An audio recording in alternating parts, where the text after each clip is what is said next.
Hey guys, welcome back to my channel. Amanda here. Today I will be doing a book review. Now this is the first time I've done a review on my channel, but I do have a blog which I will link down below in the description box. It's allweeneedisheartandsoul.wordpress.com if you want to go check that out. I don't have a review of the book that I will be reviewing today, but I do have others if you'd like to take a look.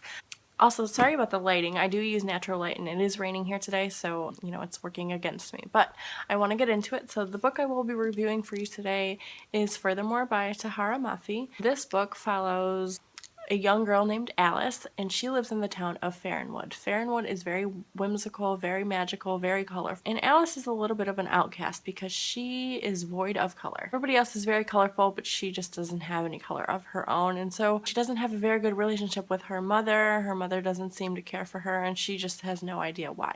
Now, in the very beginning of the story, you learn that Alice's father has disappeared. And so she has a very tough time. She's alone a lot of the time. She doesn't have any friends. She has little brothers, but they don't give her any attention. And then her and her mother have this weird relationship where they just don't get along. When the children of Farrenwood turn 12, they are given a task.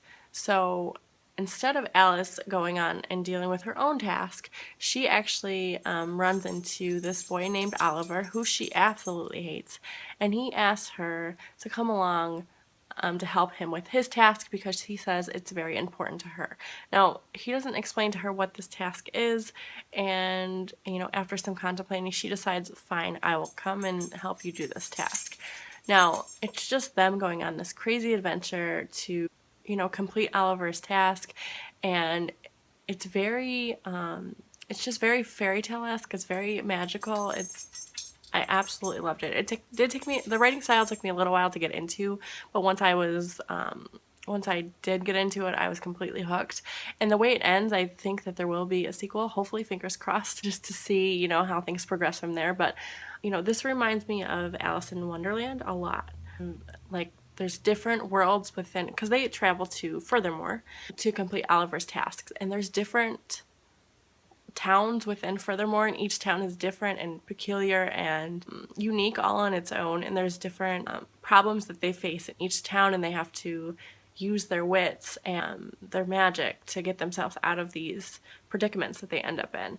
And Alice is very stubborn. And she thinks that she can do everything on her own, and because of her hate for Oliver, she defies him a lot of the times, which ends with them being in, these precarious situations. It was a great story. I definitely recommend picking it up. It's a great adventure. If you're in the mood for an adventure and magic and fairy tale, this is what I recommend.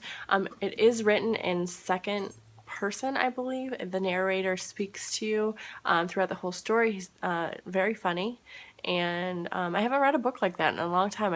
I can't remember ever reading a book like that in my adult life, so that is really awesome, and I really liked it. It was nice because the narrator was speaking directly to me as the reader, and they would explain things that were happening that I wouldn't have otherwise known if I was reading from Alice's point of view or Oliver's point of view. There were a couple quotes in here that I do want to read to you guys because they did stick with me. I was reading this at the very beginning of Diversathon that happened a couple weeks ago, and these quotes just really struck home with me.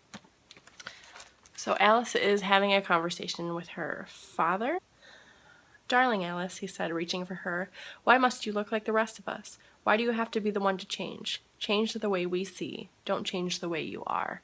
And I think it just fits. Like, I think I can take that quote and apply it to everyday life right now because of everything that's been going on in the United States. So, it just really resonated with me, and I don't know if it was meant to be taken the way that I did, but it worked. And then also there's one other thing that I wanted to read. Alice knew that being different would always be difficult. She knew that there was no magic that would erase narrow-mindedness or iron out the inequities in life. But Alice was also beginning to learn that life was never lived in absolutes. People would both love her and rebuff her. They would show both kindness and prejudice. The simple truth was that Alice would always be different. But to be different was to be extraordinary, and to be extraordinary was an adventure.